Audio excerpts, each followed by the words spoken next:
Olá, pessoal, boa tarde. Itu, 13/3/2021, estamos aqui já com o professor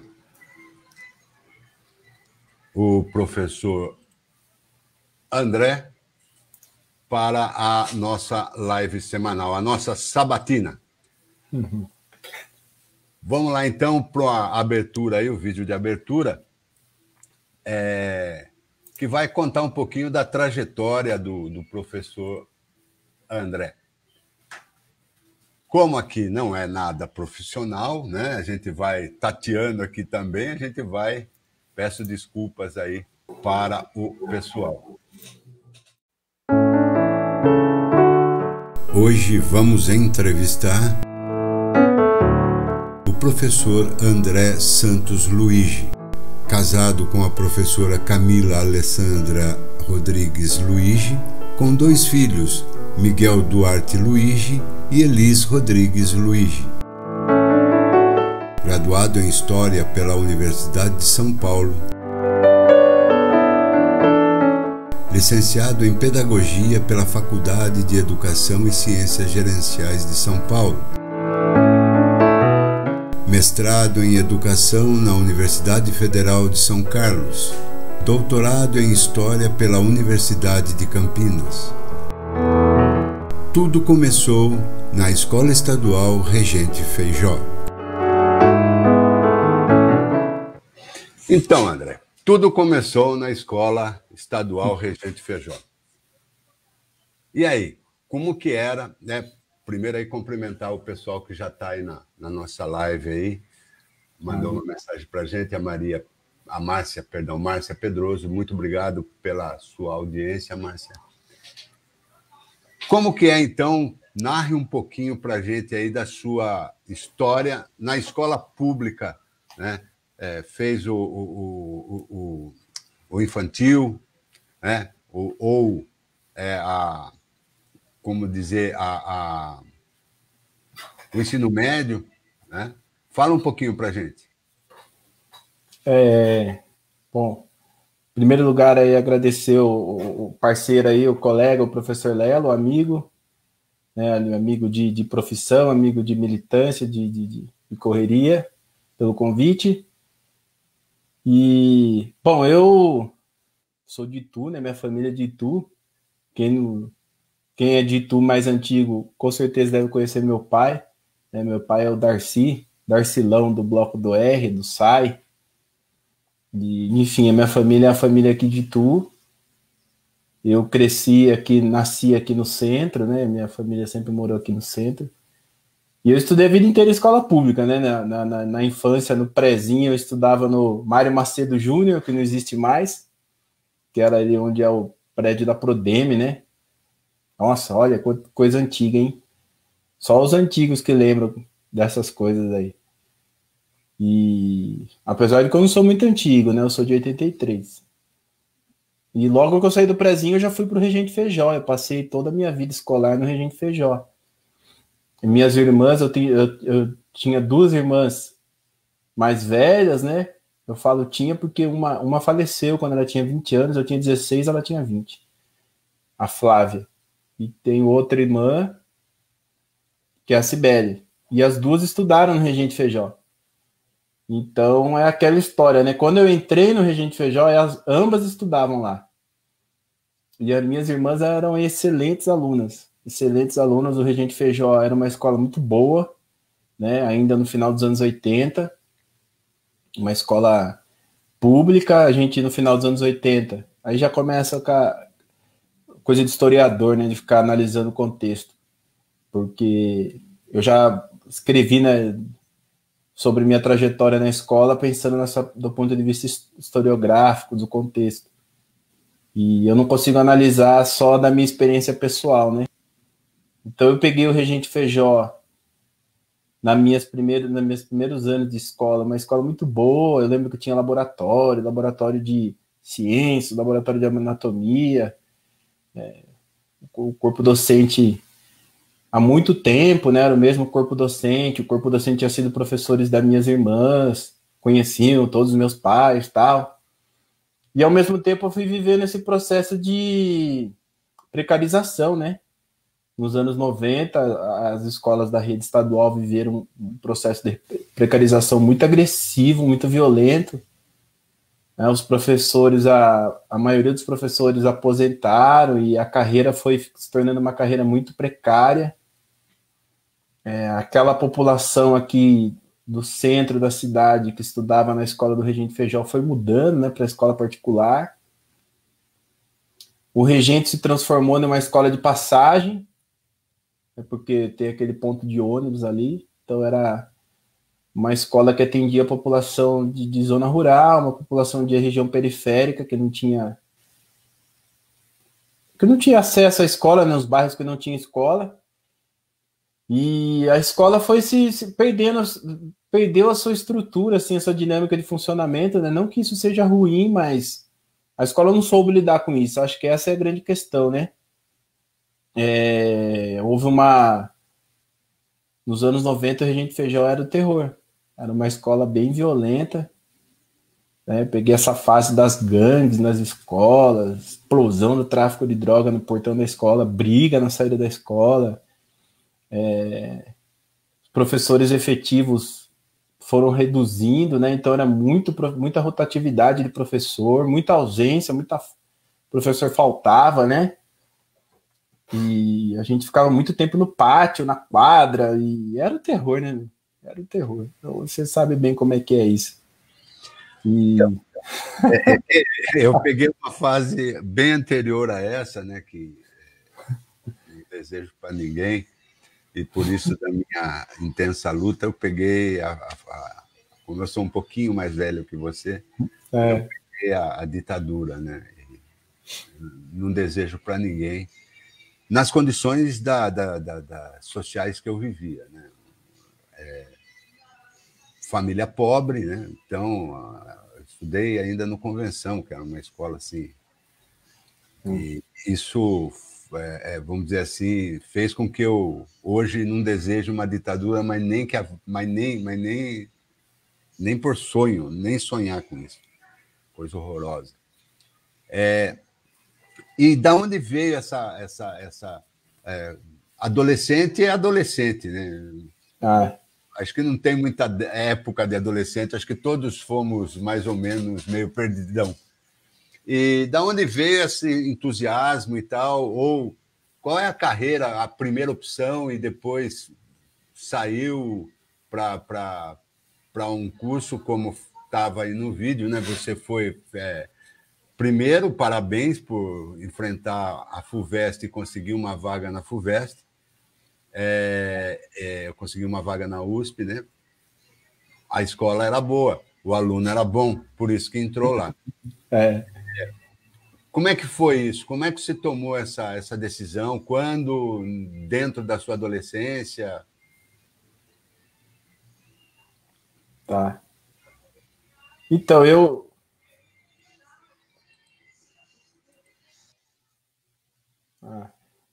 Então, eu peguei nesse período turbulento aí de escola, é uma das coisas que me marcou na época, né? Porque a minha família é uma família de classe média baixa, né? Que ficou aqui no centro, perdida aqui no centro. A família que, né? Enfim, meu pai era funcionário da prefeitura, minha mãe era dona de casa e não tinha carro, não tinha nada. E vivíamos razoavelmente, né? Sem passar nenhum tipo de necessidade, mas era uma família de classe média baixa. E aqui no centro da cidade, Itu é uma cidade tradicional, uma cidade complicada, né? A gente sabe, uma cidade conservadora. Meu pai, descendente de italianos, minha mãe, né, uma família migrante, baiana, e eu, negro, nesse contexto, né? Frequentava as igrejas aqui do centro, igreja católica, ia na escola, e logo eu comecei a me deparar com os conflitos da identidade de adolescente e da questão étnico-racial, né? E na minha época eram Racionais MCs, foi bem na época que o Racionais explodiu.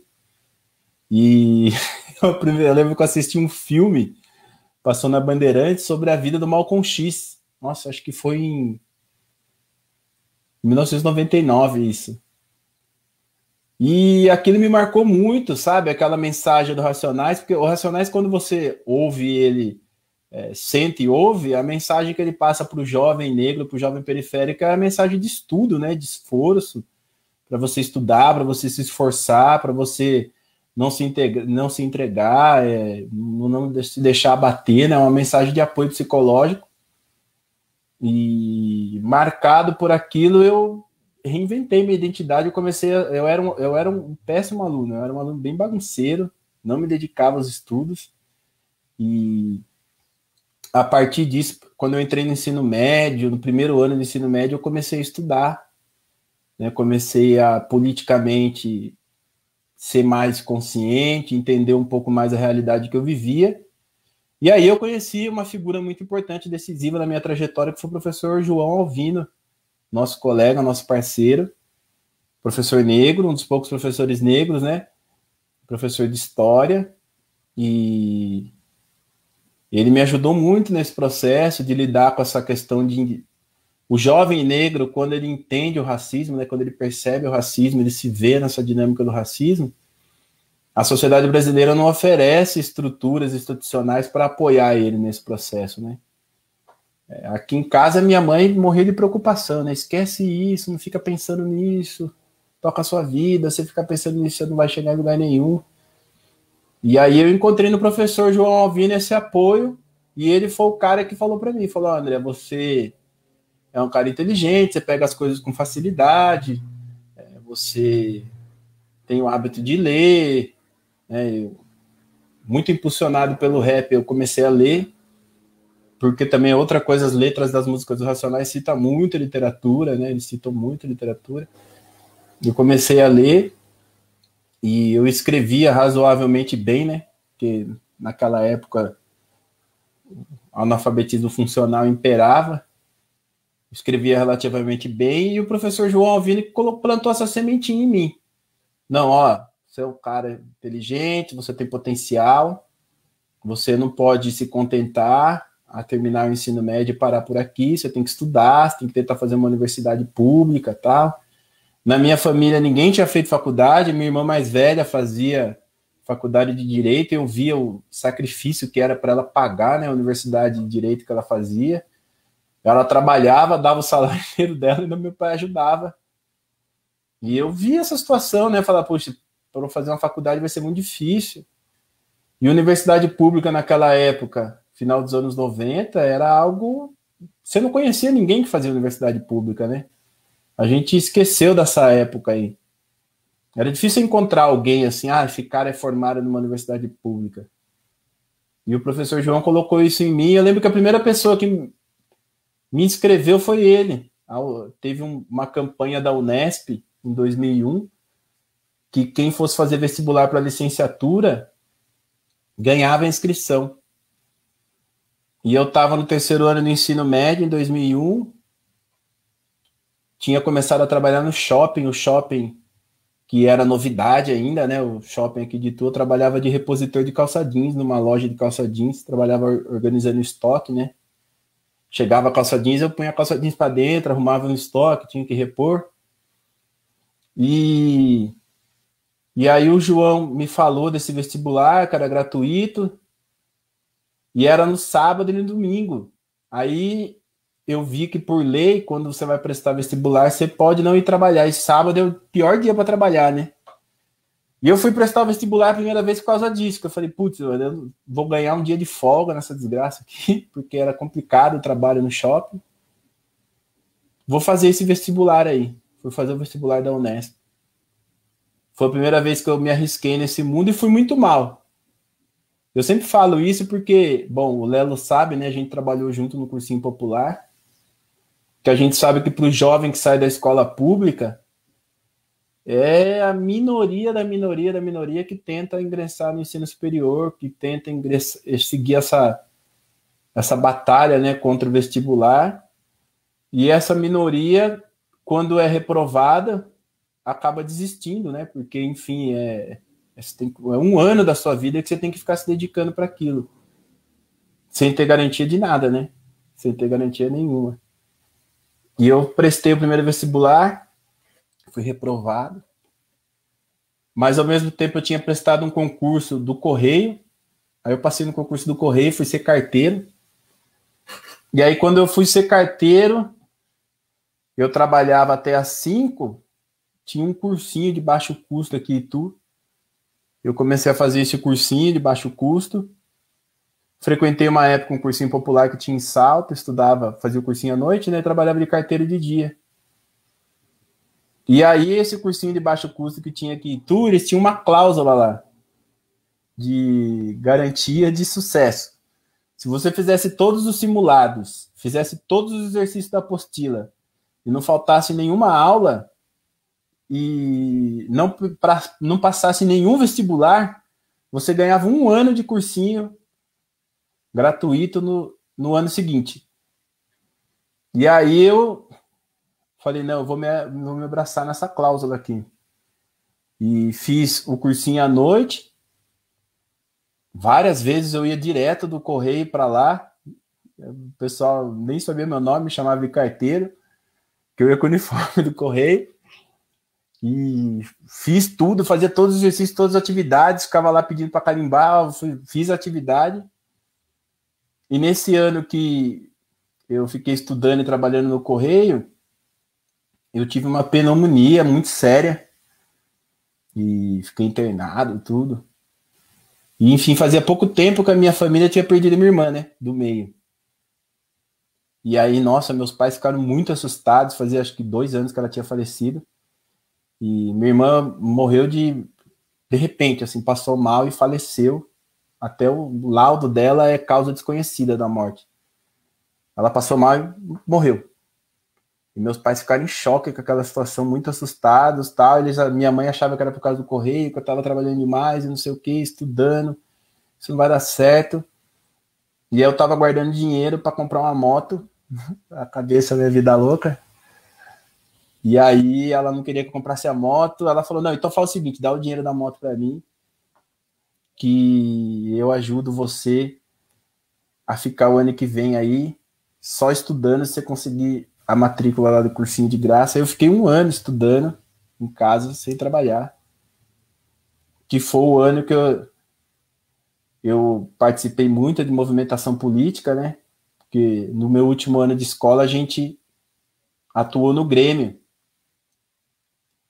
Atuei fortemente no movimento estudantil, no Grêmio. Foi outra coisa também que fortaleceu meu vínculo com a expectativa de entrar na universidade pública, porque essa militância do movimento estudantil faz você tomar consciência, né, de quantas coisas são negadas, né, os acessos, as portas são fechadas. E aí eu fiquei no cursinho, eu participava de movimento estudantil, estudando, minha mãe em cima do meu pé, né, tirava muita dúvida com o professor João, me ajudava muito. Tive professores excelentes que eram professores de escola pública, que, né, deram muito apoio para mim nessa época de estudos aí, que eu consegui essa bolsa, né? Que é uma bolsa. E aí foi esse ano que eu prestei um monte de vestibular e tive sucesso. Passei no monte, não esperava passar na USP, não esperava passar na Unicamp, mas eu prestei 8 vestibulares, passei nos 8. E aí eu passei no vestibular e fui embora para São Paulo, né? Morei em São Paulo, fazer a graduação em História. Queria ser professor, né? Para mim, se eu fosse professor concursado no estado, já estava ótimo, né? Eu era carteiro, para mim já estava tudo maravilhoso. Fantástica a história, fantástica mesmo. Porque muita gente não acredita. O grande problema é que existe assim, uma tendência de se acreditar que não é possível. Uma vez eu falei isso para a classe em toda. Eu falei assim, algum tempo, em algum lugar, disseram que vocês não seriam nada na vida e vocês acreditaram. Por isso que vocês não reagem. Né? Então, essa tentativa de menosprezar a capacidade, né, dos estudantes é muito forte. É muito forte dentro das escolas e isso precisa mudar. Né? Alguns já mudaram essa perspectiva, mas ainda alguns continuam achando que é a música da Gabriela, né? Eu nasci assim, vou viver assim, vou ser sempre assim, Gabriela. É a lei, parece que impera isso ainda, infelizmente. Né? Bom, aí você foi para... Teve porque a universidade, o pessoal entende que vamos dizer assim, não sabe por que o nome é universidade. Universidade não é porque, vamos dizer assim, você vai aprender alguma coisa diferente de faculdade, mas é a universidade pelo relacionamento das pessoas, porque ali tem pessoas de todos os níveis, classes, pensamentos,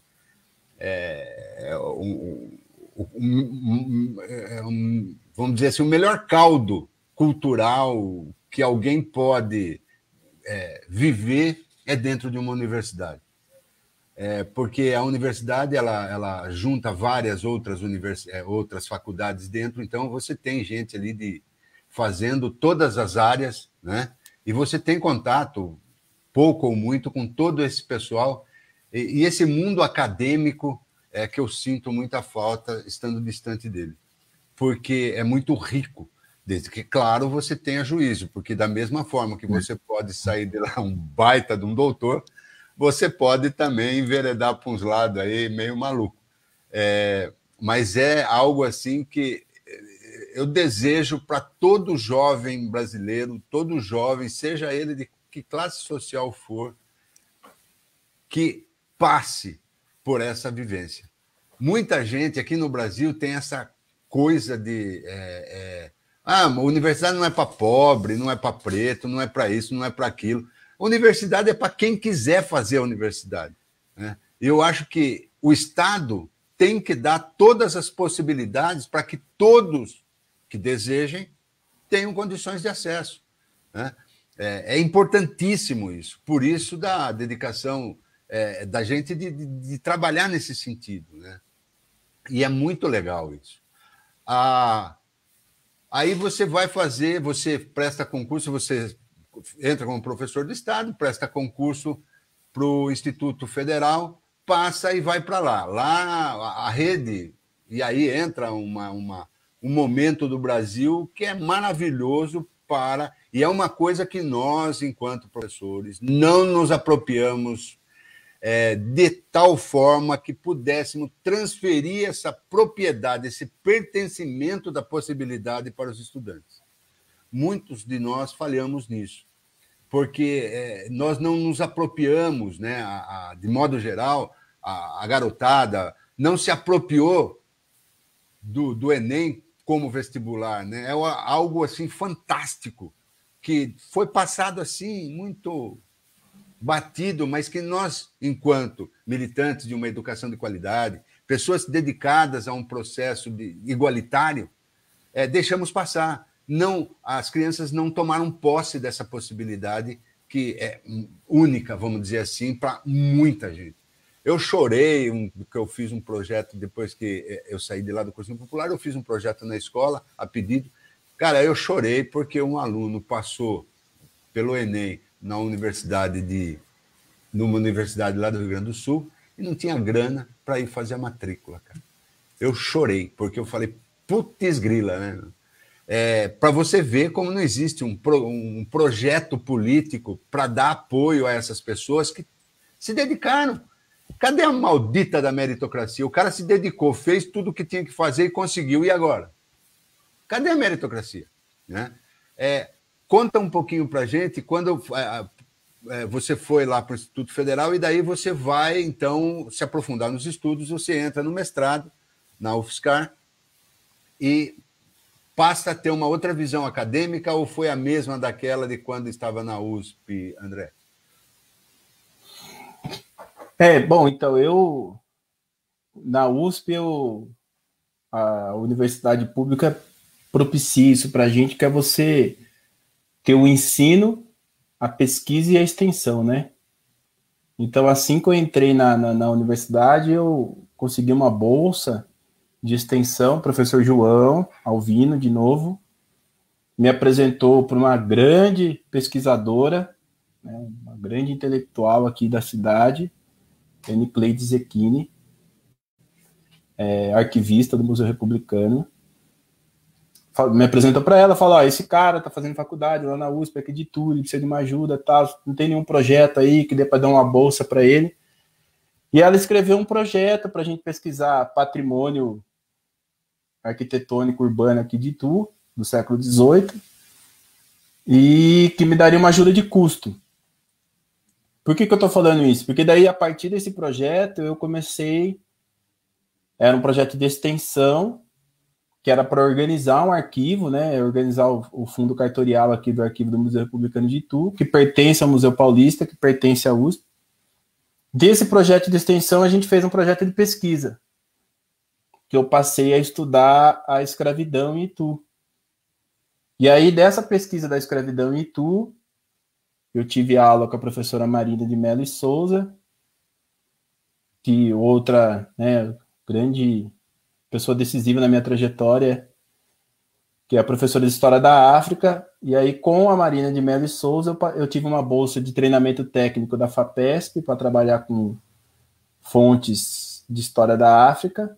Depois eu tive uma bolsa de iniciação científica com ela da CNPq. E então, quando eu terminei a graduação, que eu fui fazer o mestrado, eu já tinha experiência em pesquisa, principalmente História da África. E nesse meio tempo, quando eu terminei a graduação, eu precisava trabalhar, né? Então, eu fazia graduação e fazia iniciação científica. Quando eu terminei a iniciação científica, eu fui dar aula. Eu dava aula no Estado, dava aula no cursinho da Educafro na época. E isso era 2007, 2008. E aí teve concurso para professor na Prefeitura de São Paulo, teve concurso para professor no Estado de São Paulo. Eu entrei como professor concursário na Prefeitura e no Estado. E peguei bem a época da implementação do currículo paulista e do bendito do caderninho do aluno e do bendito do caderninho do professor. E eu, pesquisador de História da África, conhecedor da legislação federal sobre a obrigatoriedade de ensino de História da África, ensinava História da África nas minhas aulas, né? Eu inseri História da África nas minhas aulas.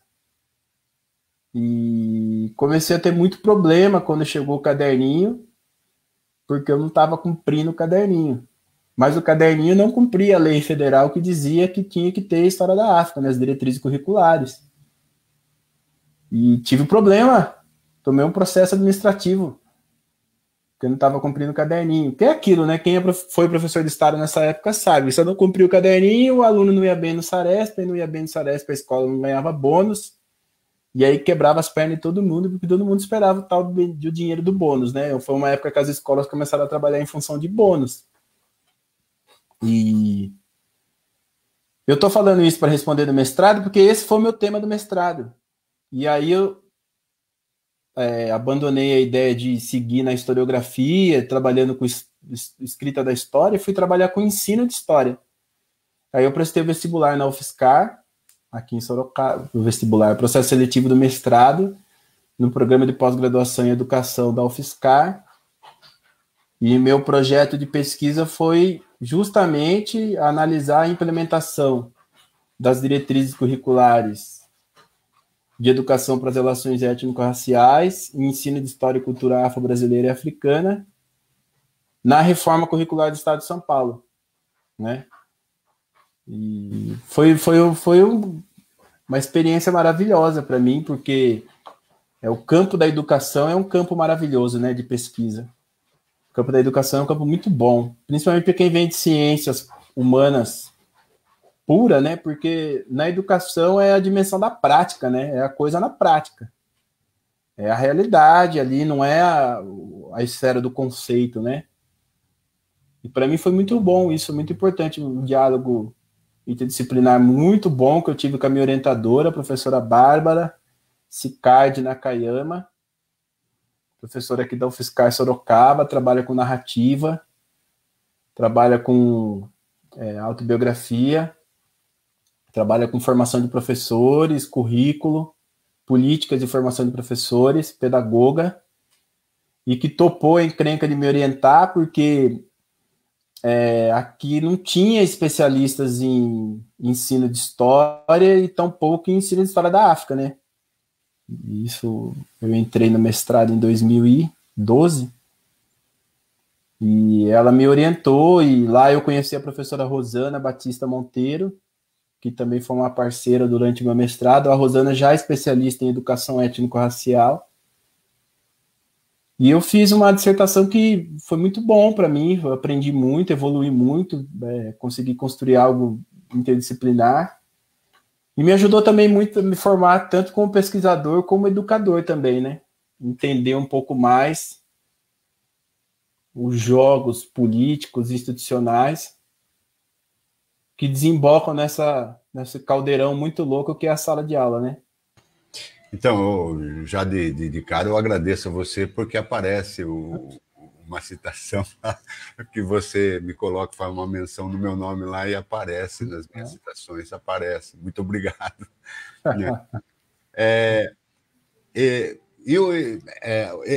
O salto, porque muita gente não sabe que existe um salto do mestrado para o doutorado que ele é muito complexo, né?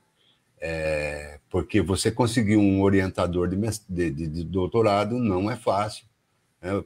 O cara tem que confiar muito em você, né, para querer orientar, porque se você falhar, é ele que falha, né?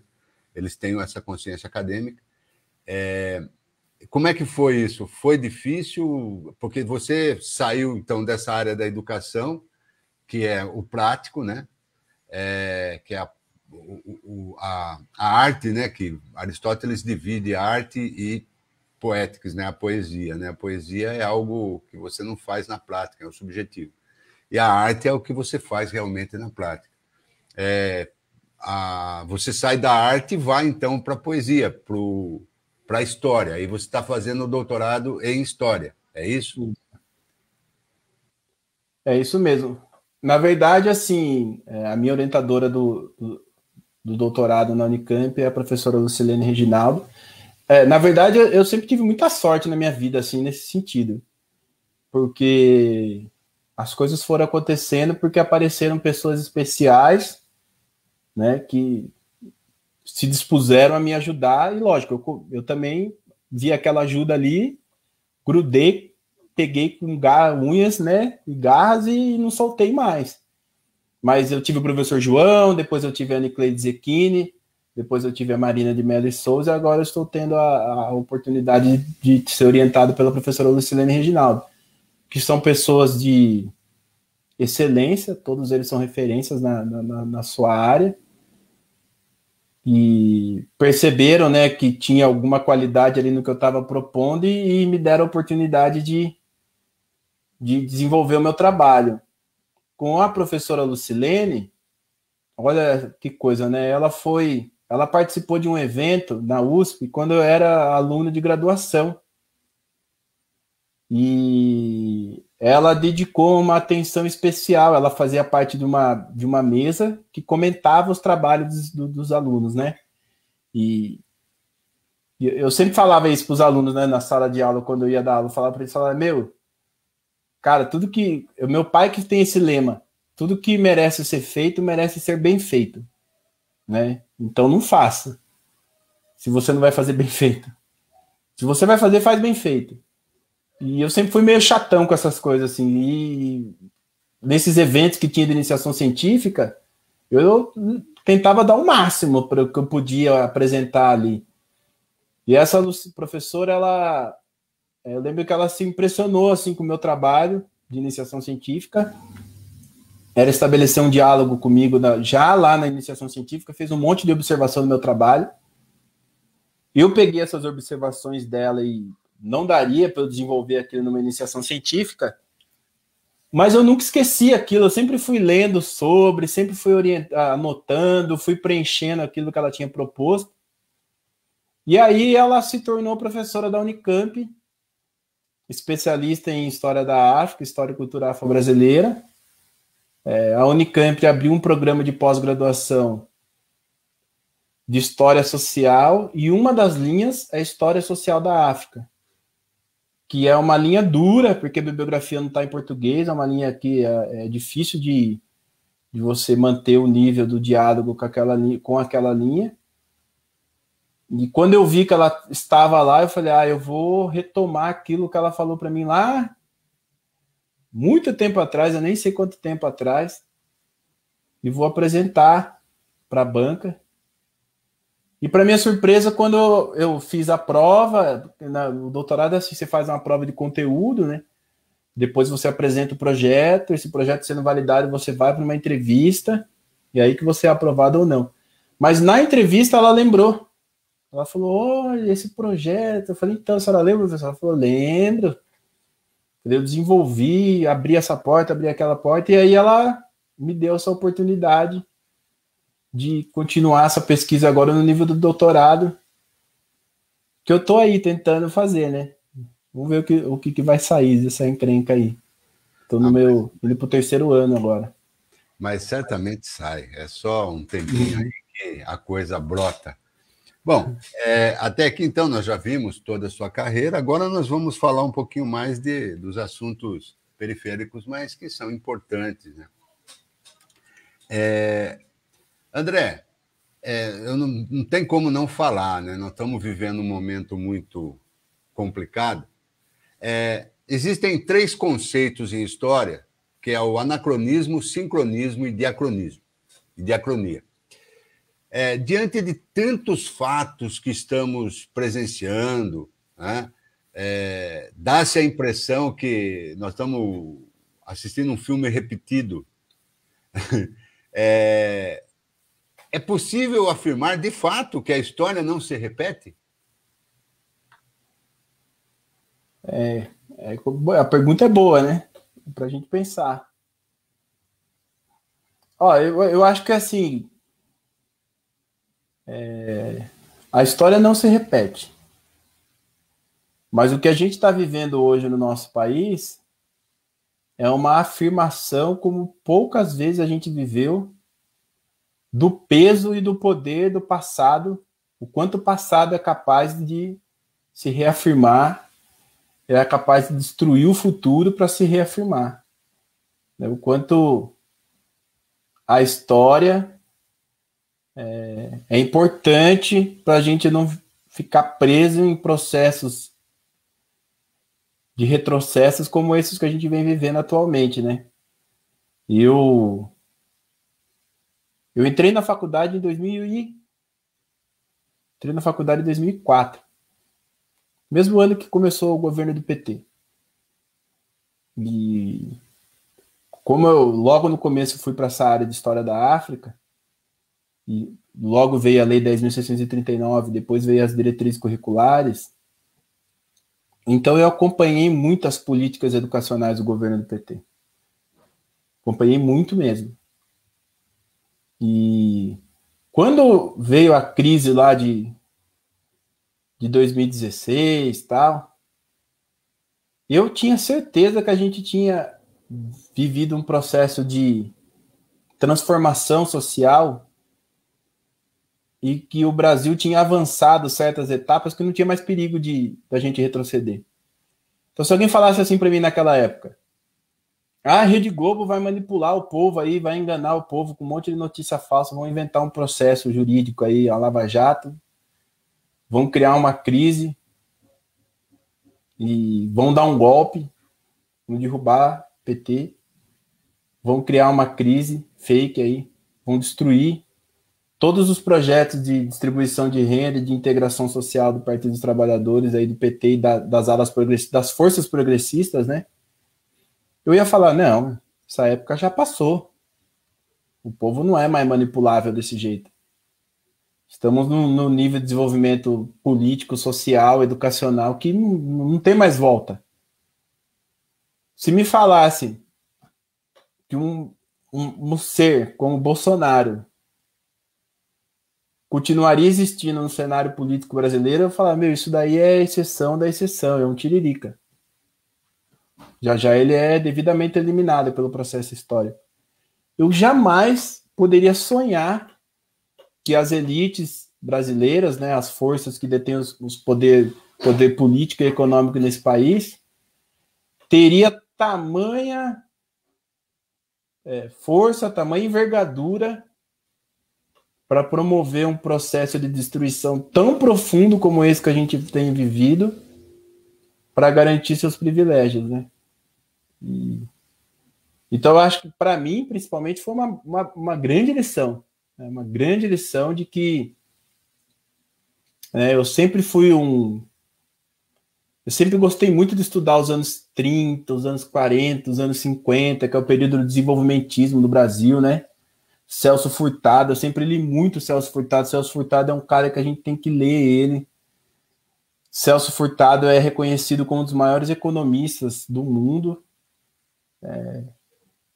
Um intelectual de primeira linha, que foi chamado para entrar para o Estado e colocar na prática aquilo que ele escrevia, e ele colocou, ele fez a coisa acontecer, né? São poucos intelectuais no mundo que são assim. O projeto dele de desenvolvimento para a América Latina se tornou algo palpável, não só para o Brasil, mas em termos de América Latina, né? Então, os escritos deles é algo que não tem como você estimar o valor daquilo.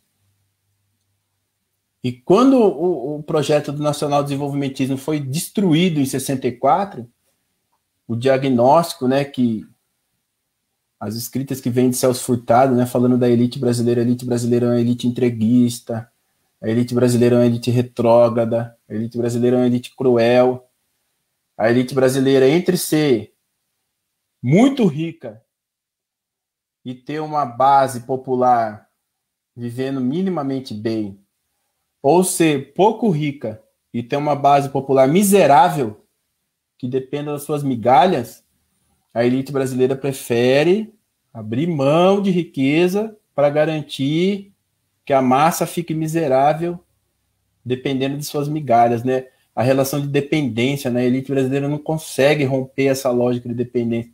Ela tem ódio de políticas que rompam com a dependência, né? Que permitam que o negro, que o gay, que a população LGBT tenha fala, não abaixa a cabeça, se impõe, ela tem ódio disso, né? Ela aceita fazer acordo com qualquer um, com qualquer coisa, para recolocar as coisas no seu devido lugar, né? Para que a família, o cidadão de bem, seja o centro de tudo, que todos ao seu entorno se submetam a ele, ou que se não se submeterem a ele, que se escondam, né? Que abaixem a cabeça, que olhem para o chão, que voltem para o armário, tudo aquilo que ameaça a sua soberania. E eu não achava que a elite brasileira tinha esse poder de destruição, de fazer a gente regredir tanto socialmente e politicamente como a gente vive hoje. Então, acho que assim, a história não se repete, mas a história se impõe. Você ignorar o seu passado, você ignorar as forças políticas e sociais que te constituíram ao longo do tempo, você vai levar um tombo. Eu levei esse tombo, até hoje eu não me recuperei dele, até hoje eu não entendo direito o que está acontecendo, né? E a gente vive esse governo que a gente tem aí hoje. O cara simplesmente se negou a comprar a vacina, a gente está vivendo a realidade que a gente está vivendo hoje por falta de planejamento e acesso à vacina, e ele mantém os 30% dele de 2022 é capaz de ganhar de novo. Eu não consigo entender isso, né? Do ponto de vista cognitivo, para mim isso passa, não entra na minha cabeça. Eu só consigo entender isso quando eu lembro do Brasil, do coronelismo, quando eu lembro de tudo do século XVIII, quando eu leio as fontes de como eram as relações sociais no século XIX. Aí eu começo a entender, eu falo, é esse país aqui, né? Então, porque uma vez conversando com primo da minha esposa, ele trabalha no ramo de petróleo e está vivendo fora do Brasil, e eu tive oportunidade, certa feita, nessa época de 2000, que derrubaram a Dilma e tal, eu tive a oportunidade de falar com ele, né? Porque eu queria pegar a visão de alguém que estava fora para saber como é que eles estavam vendo o Brasil. E todos eles estavam, assim, de boca aberta de ver o que aconteceu no Brasil, a queda que o Brasil teve. Eu já tinha uma opinião formada sobre o porquê disso, tá? Eu já tinha essa opinião formada. Aí eu falei isso para ele, eu falei, não, mas não seria para menos. o país que veio, de repente, não mais que de repente, ser a 6ª economia do mundo, tinha a última colocada em educação no mundo. Um país que não educa seu povo, que não qualifica o seu povo, tende a cair. Por isso que também a questão da história se repetir ou não se repetir é exatamente dentro dessa perspectiva. Quando você fala da elite, de toda essa queda, eu li essa semana uma reportagem que saiu no UOL, a matéria foi assinada pelo César Calazan, que ele é especialista em relações internacionais, está fazendo mestrado na USP de mudança social e participação política. Ele vai entrevistar Rafael Valim.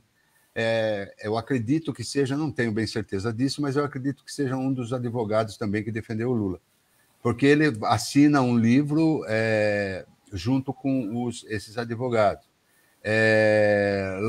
Lawfare, uma introdução.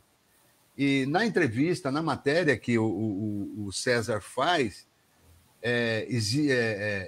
teve uma época também que a Marilene Chaui, a professora Marilene Chaui, saiu gritando por aí que o FBI estava agindo no Brasil, que tudo era mando de fora, a turma achou que era uma velha louca falando. Hoje já se sabe que não é nada disso. Hoje já se sabe que realmente teve uma influência muito grande de fora, porque os Estados Unidos queria... eles têm alguns mecanismos lá internos, que é uma polícia, realmente é uma polícia internacional, e essa intromissão aqui no Brasil foi feita, e muita gente não entende isso, e por isso está achando que tudo que está acontecendo agora, com essa questão dessa Lava Jato e tal, que é sacanagem. Não, o processo jurídico no Brasil foi montado uma guerra jurídica que tem 3 pontos chaves, que é o geográfico, o monetário e o político. Dentro desse tripé é que essas agências internacionais interviram no Brasil, né, e em outros países. E deu no que deu. E vai continuar dando, porque as pessoas não acreditam, né, parece uma teoria da conspiração, porém não é. Não é. É fato hoje comprovado através disso que nós já temos. Então, é legal, quem quiser ler esse livro, é legal de ler, né, para entender todo esse mecanismo. O Rafael Valim, ele é doutor, mestre em direito institucional. O cara não é um Zé Ruela, o cara foi professor, é convidado em várias universidades pelo mundo. O cara não é fraco, não. E se ele se assina o livro, ele não ia querer queimar a imagem dele no mundo. Mas isso é uma coisa que existe e que a gente tem que ficar de olho.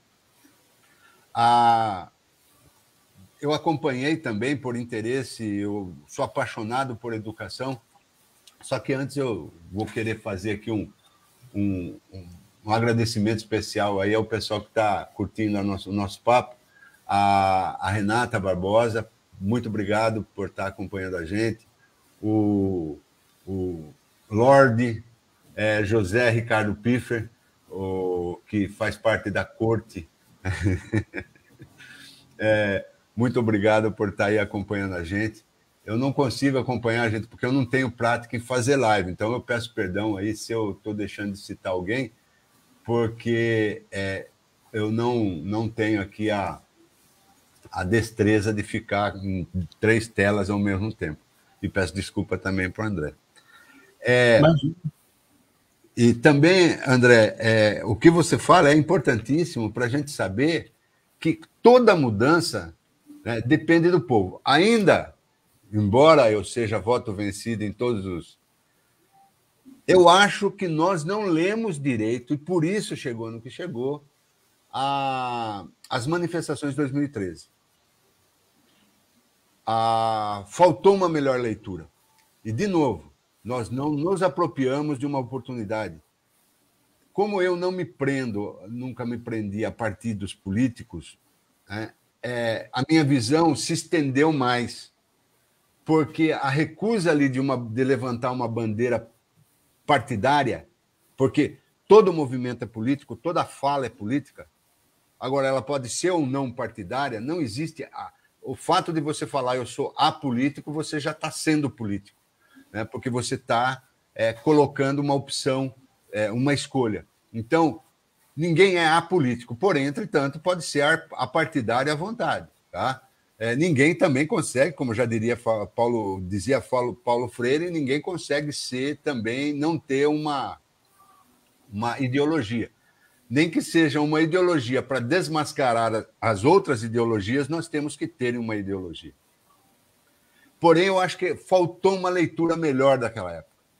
A esquerda brasileira não soube se apropriar daquele momento como a direita doideira fez. Porque não tinha líder. E tentaram, a Globo tentou, a Bandeirantes tentou, tentou criar um líder, e não aconteceu. O líder não surgiu. Depois, alguns saíram aí, os Minions, por exemplo, aí, perdão, aí, não, Minions não pode falar aqui, né? O pessoal aí da MBL saiu aí, mas eles saíram depois do que tinha acontecido, porque eles pegaram carona ali. Então, o que faltou ali, porque eu estava lá em São Paulo nessa época, eu estava fazendo uma orientação técnica lá e presenciei esse momento. Cara, eu fiquei emocionado, era muito lindo aquilo. Não tinha realmente bandeira. E não era alguma coisa. É que, infelizmente, a esquerda não soube fazer uma leitura adequada daquele momento e não soube aproveitar aquele momento para se refazer. Porque a esquerda, de fato, sumiu das ruas. Sumiram. Eles ficaram na situação e, nessa situação que ficaram, eles se acomodaram. E aí aconteceu tudo o que aconteceu dentro dessa doideira que nós estamos vivendo. Com relação a isso, André, fique à vontade para contestar, porque é importante o debate ser franco, né? Sim, sim. Pontos de vista diferentes. Fique à vontade aí. Até porque sempre quando a gente conversa, a gente sempre conversou muito, né? Faz tempo que a gente não conversa, não, mas a gente, quando conversava sobre política e sempre de forma franca, né? Eu acho que a gente olha na mesma direção, né, Lelo? Mas talvez com algumas interpretações aí que talvez se juntem. E eu vejo primeiro, essa questão da esquerda, né? Eu acho que um dos grandes feitos do PT foi não ser o que é a esquerda no Brasil hoje. O PT nunca foi PSOL, nunca foi PSTU, nunca foi... O PT sempre foi PT. Qual era a diferença do PT? E eu digo isso porque quando eu fazia parte do movimento estudantil, eu vivi isso, antes do Lula ser presidente. O PT sempre foi um partido que teve uma base popular imensa, né? Imensa. Era super comum quase todo professor que era minimamente politizado fazia parte do PT. Movimento das pessoas que lutavam por moradia, movimento de periferia, movimento de luta dos trabalhadores sem terra. A base do PT era o movimento popular. E o PT deu certo como governo, porque quando ele se tornou governo, ele trouxe o movimento popular para institucionalizar as políticas públicas de promoção da igualdade social. Por isso que as políticas do PT deram tão certas. Porque quem fazia as políticas do PT, quem concebia as políticas do PT, a maior parte delas, lógico, eu não estou falando de todas, eram as pessoas que faziam parte do movimento social e que trouxeram esse conhecimento para dentro do governo. O que foi feito nesse período de governo não foi pouco. Não foi pouco, né? Aquela narrativa que a gente tem da mídia é uma narrativa de que o Lula, né, ficou bebendo pinga esse tempo todo e que um monte de sindicalista semi-analfabeta assumiu o governo e só tinha corrupção. E a gente está vendo agora, quando o governo Temer assumiu, quando o governo Bolsonaro assumiu, que eles não conseguem dar continuidade a quase nada do que vinha sendo feito.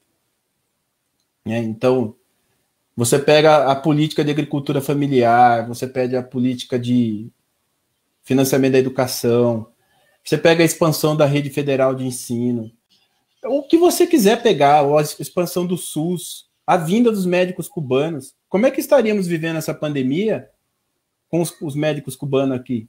Né? Hoje, o grande gargalo que a gente tem para aumentar leito de UTI no meio da pandemia é não ter médico.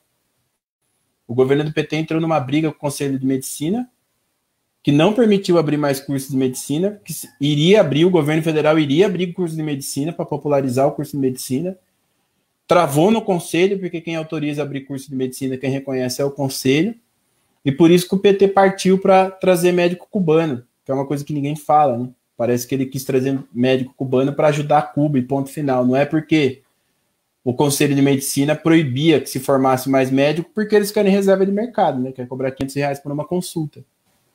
Só que no Brasil que existe isso, né? Médico é quase que uma situação nobiliárquica, né? Quase que uma classe de nobreza.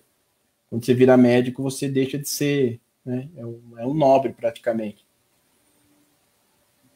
O que o PT fez, os BRICS, né? A gente não pode esquecer que quando o Lula entrou, o Brasil devia para o FMI. Quando a Dilma saiu, a gente estava oferecendo dinheiro para o FMI. Então não foi pouca coisa que foi feito. Não estou dizendo que foi uma maravilha, mas só estou dizendo que não foi pouca coisa. Quando o PT traz esses movimentos populares para dentro do Estado, o que acontece? Ele perde a base popular dele. Né? Esses movimentos populares, eles se institucionalizam.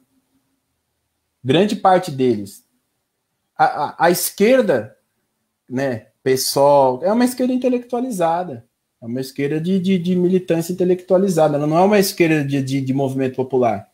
O movimento popular hoje está renascendo no Brasil, fora do Estado, de novo.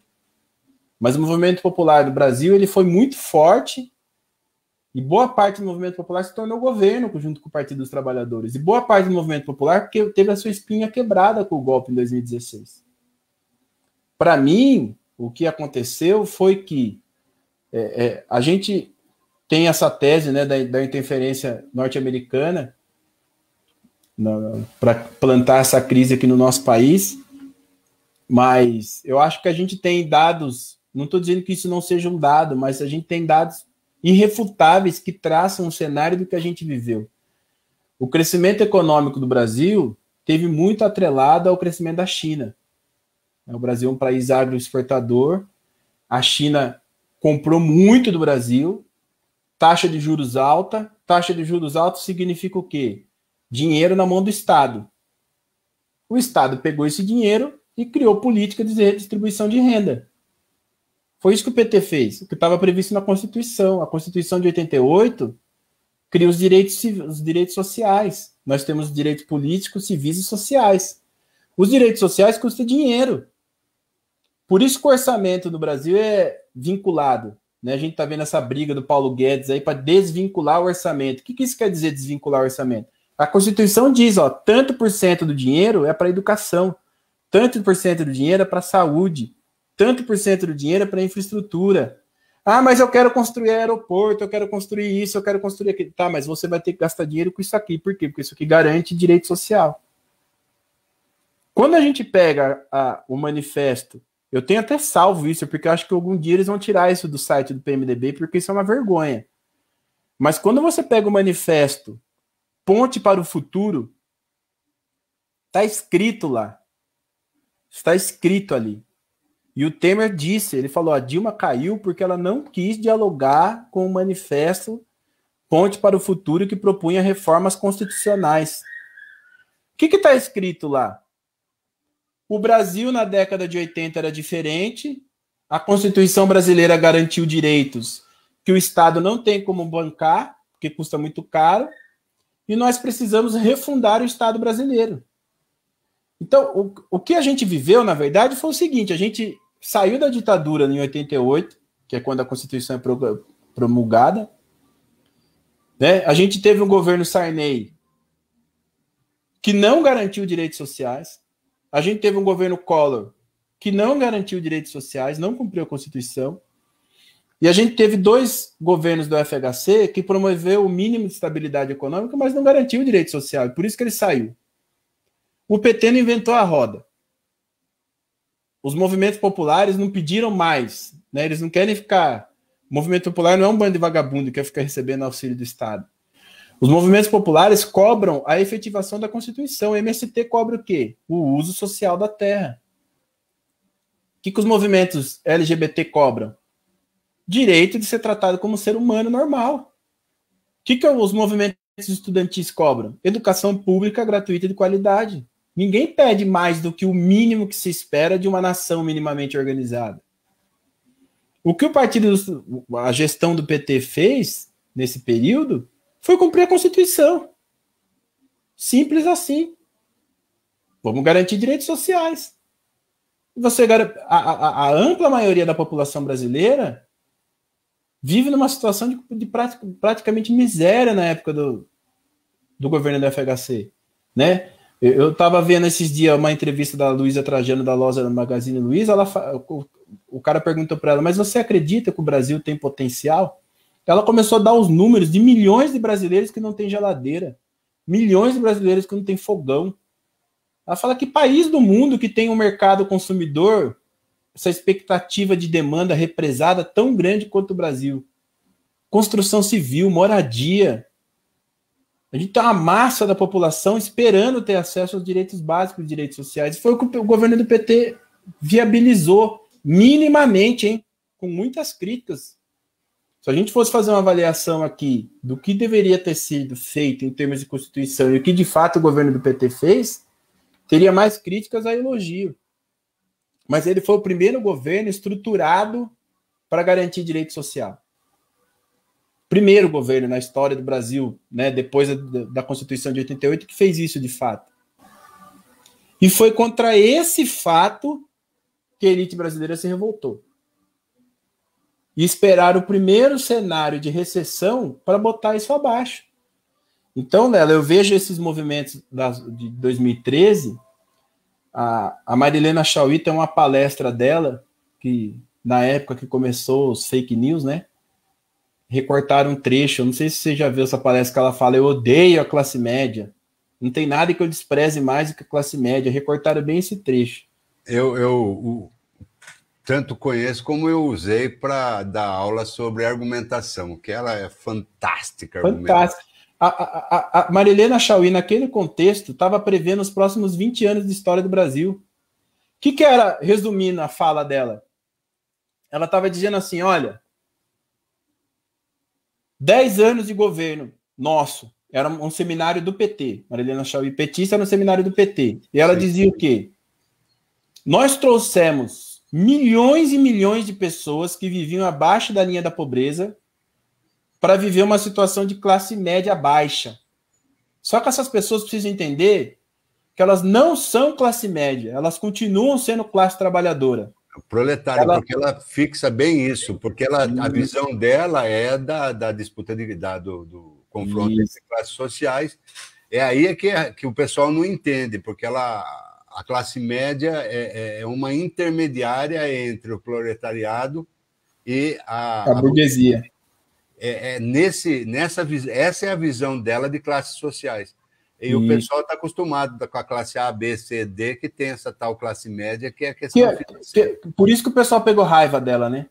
Porque o que ela dizia? Ela fala, olha, essa população aqui, que conseguiu comprar um carro, que conseguiu financiar a sua casa lá pela Minha Casa Minha Vida, que conseguiu ir para Disney uma vez, né? Juntou dinheiro durante 3 anos, foi para Disney, que consegue ir para a praia, que o filho entrou na faculdade. Essa população, ela não pode cair no engodo de achar que ela é classe média. Porque se essa população, essa massa, achar que é classe média, elas vão deixar de defender as pautas de inclusão social e vão achar que tem que defender a pauta da elite, que é o quê? Polícia armada para matar bandido, diminuir o Estado, privatiza tudo, político não presta. Ela falou, se essa classe trabalhadora que melhorou dormir nesse barulho, nós estamos perdidos. Tudo que a gente conquistou vai ser jogado no ralo. E foi o que aconteceu. Agora, se essa classe trabalhadora melhorada entender que ela não é classe média, que ela precisa continuar lutando para a erradicação da desigualdade social no país, aí nós vamos para frente.